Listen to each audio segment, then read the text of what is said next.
May 1 release. ഒരു വലിയ cinema, അടിപൊളിയായിരിക്കും. എൻ്റെ ഡബിങ് എല്ലാം കഴിഞ്ഞു. എൻ്റെ കയ്യിലല്ല അതല്ല, ആ സിനിമ പുറത്ത് പറയാൻ പാടില്ല. അവരുടെ എഗ്രിമെന്റിൽ തന്നെ ഒന്നും പറയരുതെന്ന് ഇവരുടെയൊക്കെ ഈ വലിയ സിനിമകളിലൊക്കെ എഴുതി ഒപ്പിടിയില്ല. അങ്ങനൊരു കാര്യം കൂടി ഉണ്ട്, ഒന്നും പറയരുത്. കാരണം അവർ ഒഫീഷ്യലായിട്ട് അവരുടെ പേജിലൂടെ പറയാൻ പാടുള്ളൂ. ഞാൻ ഈ 1 റിലീസ് എന്നോട് പറഞ്ഞു. അതാണ്. പക്ഷെ ആ സിനിമയെ കുറിച്ചുള്ള എക്സൈറ്റ്മെന്റ് ഉണ്ടെങ്കിൽ നിങ്ങളെ ഹാപ്പിയാക്കുന്ന സിനിമയായിരിക്കും അത്.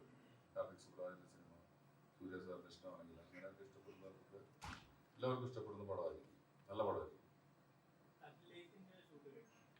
എല്ലാം കഴിഞ്ഞു. ജൂൺ 5 അത് തന്നെ സെയിം എഗ്രിമെന്റ് കമ്പനിക്കാരെ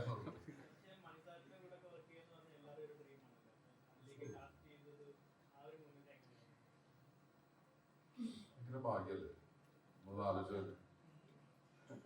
അത് എനിക്ക് കിട്ടിയതെൻ്റെ ജീവിതത്തിലെ വലിയ ഭാഗ്യം. അവരുടെ കൂടെയൊക്കെ ഇരിക്കാൻ പറ്റിയതും വർക്ക് ചെയ്യാൻ പറ്റിയതൊക്കെ.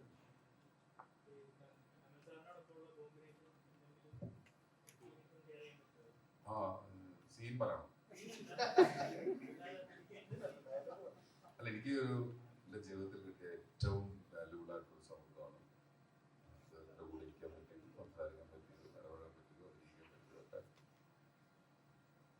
വലിയ കാര്യങ്ങളാണ്. അത് സിനിമ റിലീസ് ചെയ്തിട്ട് പറയാം. പൊളിയാണ്.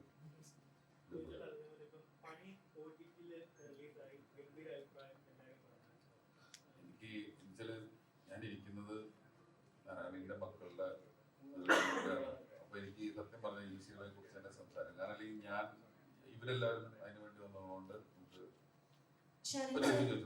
എന്താ ചോദിക്കാൻ പണി.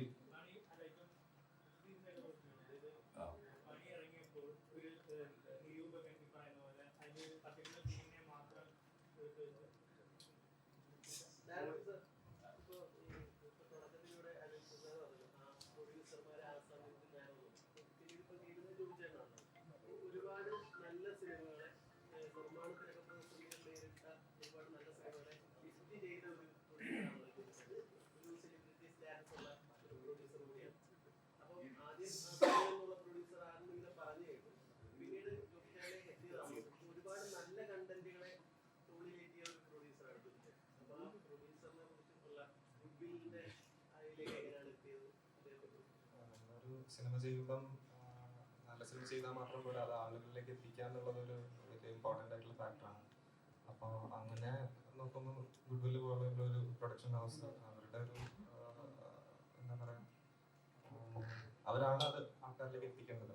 അപ്പം അത് ഞാൻ ഭയങ്കര ലക്കിയായിട്ട് ഫീൽ ചെയ്യുന്നു. ഗുഡ്വില്ല് പോലെ ഇപ്പം അവരുടെ കിഷ്കിന്ധ അറിയാലോ, അല്ലെങ്കിൽ അതിന് മുമ്പ് കഴിഞ്ഞ കൊല്ലങ്ങളിലെല്ലാം ഇപ്പം രോമാഞ്ചായാലും കിഷ്കിന്ധയായാലും ഒക്കെ വളരെ കമേഴ്ഷ്യലിയും ആൾക്കാരുടെ അടുത്ത് എത്തിയ സിനിമകളാണ് ഇതെല്ലാം. അപ്പം അങ്ങനെ ജോബിചേട്ടൻ്റെ കൂടെയും ഗുഡ്വില്ലിൻ്റെ കൂടെയും എത്തിയത്, അവരുടെ അടുത്ത് എത്തിയതൊരു വളരെ വലിയൊരു കാര്യമായിട്ടാണ് ഞാൻ കൺസിഡർ ചെയ്തത്.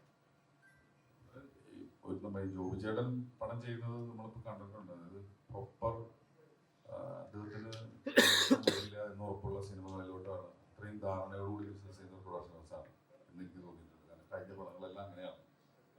അപ്പോൾ ജോബിചേട്ടൻ ഈ ഒരു സിനിമ കണ്ട് ഇഷ്ടപ്പെട്ട് അത് ഞാൻ ചെയ്യാമെന്ന് തീരുമാനിക്കുന്നതിൽ വളരെ എന്താ പറയുക, എനിക്കത് പേഴ്സണലി ഭയങ്കര സന്തോഷം തോന്നിയിട്ടുണ്ട്. കാരണം കിഷ്കിന്ധ എന്നുള്ള സിനിമ അറിയുമ്പോൾ ഞാൻ ജോബിചേട്ടനോട് ചോദിക്കുന്നു, സിനിമ ഇൻഡസ്ട്രിക്ക് ഗുണം ചെയ്യുന്ന അല്ലെങ്കിൽ അങ്ങനത്തെ കുറേ പേർക്ക് എന്താ പറയുക പഠിക്കാൻ പറ്റുന്ന രീതിയിലുള്ള നല്ല കുറേ പടങ്ങൾ പ്രൊമോട്ട് ചെയ്യാനായിട്ട് കുറച്ച് പ്രൊഡ്യൂസേഴ്സ് ഉണ്ടായാൽ നല്ലതാണ്. അല്ലെങ്കിൽ ഒരു കാറ്റഗറി മാത്രം നടക്കും. ജോബിചേട്ടൻ്റെ ഈ ട്രാക്ക് മാറ്റം ഭയങ്കര അടിപൊളിയാണ്. അദ്ദേഹം ഈ പടം എടുത്തുകൊണ്ട് തന്നെ നിങ്ങൾക്ക് 100% വിശ്വസിക്കാൻ ആ സിനിമയിൽ എന്തെങ്കിലും ഒരു പരിപാടി ഉണ്ടാവുന്നുള്ളത്. നമ്മൾ നല്ല പടമാണെന്ന് പറയുമ്പോൾ പോലും അദ്ദേഹം എടുത്തു എന്നുള്ളത് പറയുമ്പോൾ തന്നെ അതിലൊരു പ്ലാനുണ്ട്.